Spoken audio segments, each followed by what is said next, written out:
ॐ विश्वानि देव सवितर्दुरितानि परासुवो यद्भद्रं तन्न आसुवो।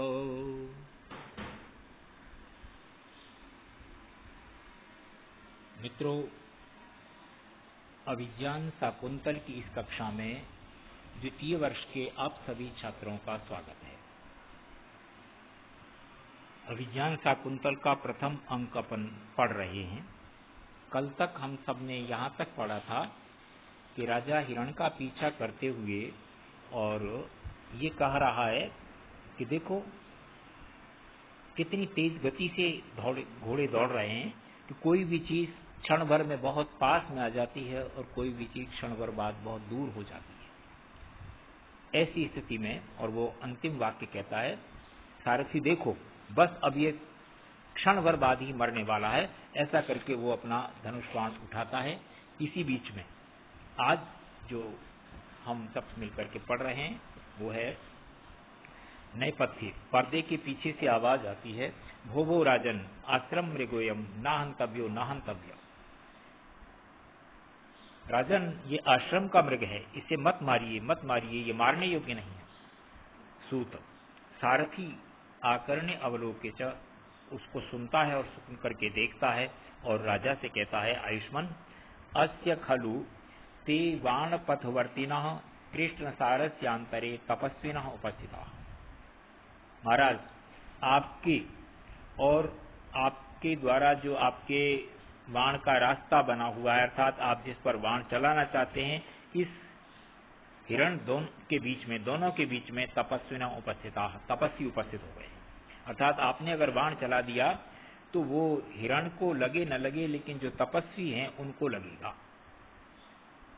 इसलिए ये आप थोड़ा सा ध्यान रखो। राजा ससब्रम तेन ही प्रगृह्यन्ताम वाजिनः, तो फिर घोड़ों को रोको। सूत तथा इति रथम स्थापयति, ठीक है महाराज आप जैसा कहते हैं ऐसा करके रथ को वो रोक देता है। तथा प्रविशति आत्मना तृतीयो वैखानस, उसी समय पर वैखानस दो अपने साथियों के साथ रंगमंच पर प्रवेश करता है, दिखाई देता है। वैखानस हस्तम उद्यम, हाथ उठा करके कहता है, राजन आश्रम मृगोयम न हंतव्यो न हंतव्य। जो बात पर्दे के पीछे से आवाज सुनाई दे रही थी अब वो स्पष्ट रंगमंच पर दिखाई भी दे रही है और सुनाई भी दे रही है। वैखानस कह रहा है कि महाराज ये आश्रम का मृग है, इसको नहीं मारना चाहिए, नहीं मारना चाहिए।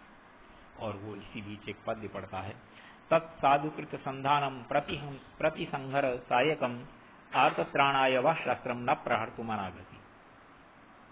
तो आप अच्छी तरह से जिसका संधान कर लिया है ऐसे अपने धनुष को प्रतिसंहर उतार दीजिए।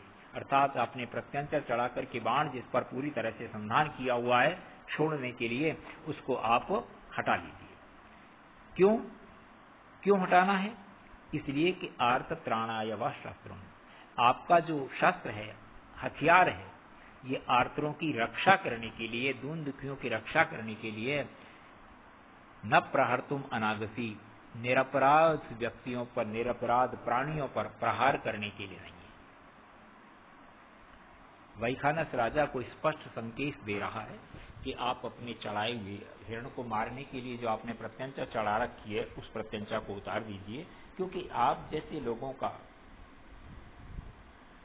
धनुष इसलिए होता है कि दीन दुखियों की रक्षा की जाए, इसलिए नहीं होता कि निरपराध लोगों को मारा जाए। ये वो सुनता है और सुन करके जो है ना राजा कहता है ए सप्रतिह संग्रह, कि ठीक है मैंने ये अपना धनुष प्रत्यंचा उतार दी। यथोक्तम करोति, जैसा कहा वैसा कर लेता है और धनुष को नीचा कर लेता है।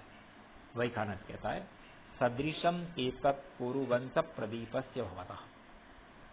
पुरुवंश के प्रदीप यानी पुरुवंश में आपका जन्म हुआ है, आप पुरुवंश के कुल दीपक हैं, आपके लिए बिल्कुल ये ठीक है। आपके राजे महाराजे, आपके पिता प्रपिता ये सब कुछ करते रहे हैं, उसके अनुरूप आपने बिल्कुल ठीक किया है। और फिर एक पद्य कहता है, जन्मयस्य पुरोर्वंशे युक्त रूपम इदम तव पुत्रम एवं गुणोपेतम चक्रवर्तिनम आवापनु। जन्मयस्य पुरोर्वंशे, यस्य जिसका, जिसका मैंने आपका पूर्व वंश में जन्म हुआ है, युक्तम रूपम इदम तव, आपका यह रूप उपयुक्त ही है। यानी आपकी वंश परंपरा में, आपके पूर्वजों में ऐसा होता रहा है कि वो हमेशा दीन दुखियों की रक्षा करते रहे हैं, निरपराधों पर उन्होंने हथियार कभी नहीं उठाया है। और ऐसा सुनकर के आपने अपने हथियार को जो नीचे रखा है वो बिल्कुल ठीक किया है, आपके अनुरूप है। पुत्रम एवं गुणोपेतम, इसी प्रकार के गुणों से युक्त और चक्रवर्ती पुत्र को आप प्राप्त करो, ये आशीर्वाद भी वैखानस साथ में दे रहा है। मैंने पूर्व परंपरा की बात कह करके आशीर्वाद के रूप में ये वाक्य बोलता है कि आप अपने तरह के ही, अपने पूर्वजों के गुणों के समान ही गुणों से युक्त, चक्रवर्ती लक्षणों से युक्त पुत्र को भी प्राप्त करो। ये दोनों ही पद्य अनुष्टुप छंद में लिखे हुए हैं। इसके साथ ही दूसरे जो साथी वैखानस के साथ हैं, वो दोनों भी हाथ उठा करके जो है इसी बात को दोहराते हैं, सर्वथा चक्रवर्तिनम पुत्रम प्राप्त, पूरी तरह से आपको चक्रवर्ती पुत्र प्राप्त हो, उस पुत्र को आप प्राप्त करो।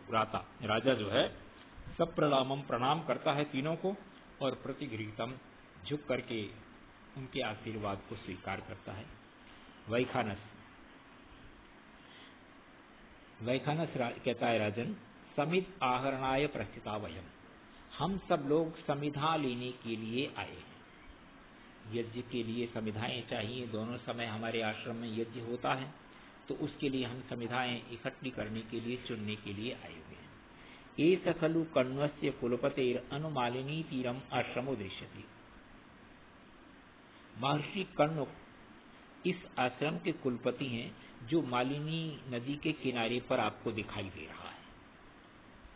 नचेत अन्य कार्यातिपातः, यदि आपको किसी और कार्य की शीघ्रता न हो तो प्रविश्य प्रतिगृह्यताम आतिथेय सत्कार, आश्रम में प्रवेश कीजिए और आश्रम का अतिथि सत्कार स्वीकार कीजिए।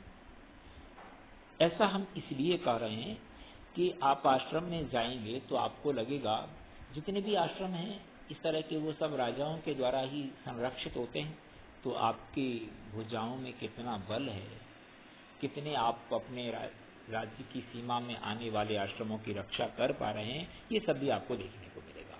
और इस बात को वो कहते हैं, रम्यांश तपोधनानां प्रतिहत विघ्नाः क्रियाः समवलोक्य ज्ञास्यसि कियद् भुजो में रक्षति मौर्वी किणांकः।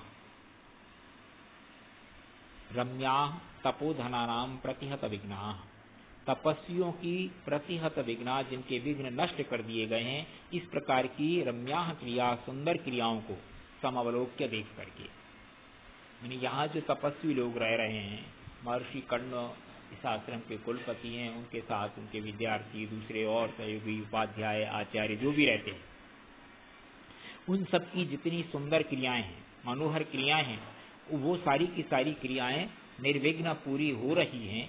इन सब को देख करके ज्ञास्यति, आप ये जान पाओगे, मे भुजः, मेरी भुजाएं, कैसी भुजाएं, मौर्वी किणांकः, जो धनुष की प्रत्यंचा से जिन पर निशान बने हुए हैं, ऐसी मेरी भुजा कियत रक्षति, कितनी रक्षा कर पा रही है। किनकी? इन आश्रम वासियों की। ये आश्रमवासी जो भी हैं, जितने भी आश्रम हैं, उस समय की परंपरा थी, वो सारे के सारे आश्रम राजाओं से रक्षित हुआ करते थे। तो राजा आया है, स्वाभाविक है, उसको ये बताया जा रहा है कि आप देखो, और आपके धनुष के कारण से ही ये सब आश्रम रक्षित होते हैं। आश्रम में रहने वाले जितने तपस्वी लोग हैं, उनकी क्रियाएं पूरी तरह से विघ्न रहित समाप्त हो रही हैं, चल रही हैं, बहुत अच्छी तरह से संपन्न हो रही हैं। तो इन सब को देख करके आपको ये प्रतीत होगा, आपको लगेगा सच में कि वास्तव में मैं एक धनुर्धारी राजा हूँ और मेरे इस धनुष के कारण से आश्रम सुरक्षित हैं। ये सब कुछ आप अपने भुजबल को यहाँ साक्षात देख पाओगे। ये बात आज के पाठ में हम सब ने मिलकर के पढ़ी है। इससे आगे वाला पाठ अपन कल पढ़ेंगे। आज अपने ये 3 पद्य पढ़े, 10, 11 और 12वां। इससे आगे 2-1 पद्य कल पढ़ेंगे। तो मित्रों, मैं ये निवेदन करता रहा हूँ, पुनः कर रहा हूँ पुस्तक आपके पास नहीं है तो ले लीजिए, पुस्तक लेकर के ही बैठ कर के पढ़ना प्रारंभ करेंगे। माना कि वीडियो के माध्यम से मूल पाठ भी आपके पास भेजा जा रहा है लिख करके, लेकिन पुस्तक होगी और सरलता रहेगी, हर दृष्टि से सरलता रहेगी। छंदों के नाम मात्र मैं बता देता हूँ, छंद पहले पढ़ लिए हैं, इसलिए कौन सा अलंकार है, क्या है, व्याकरण टिप्पणियाँ आपको देखनी है, ये सब चीज़ें पुस्तक होने पर आपको सरलता से समझ आएंगी। कोई प्रश्न भी अगर आपके मस्तिष्क में है जिसको आप बाद में पूछ सकते हैं डाल करके वीडियो पर, तो वो सब भी आप पुस्तक में पढ़ने के बाद कर पाएंगे। तो आज का पाठ अपन यहीं समाप्त करते हैं। धन्यवाद।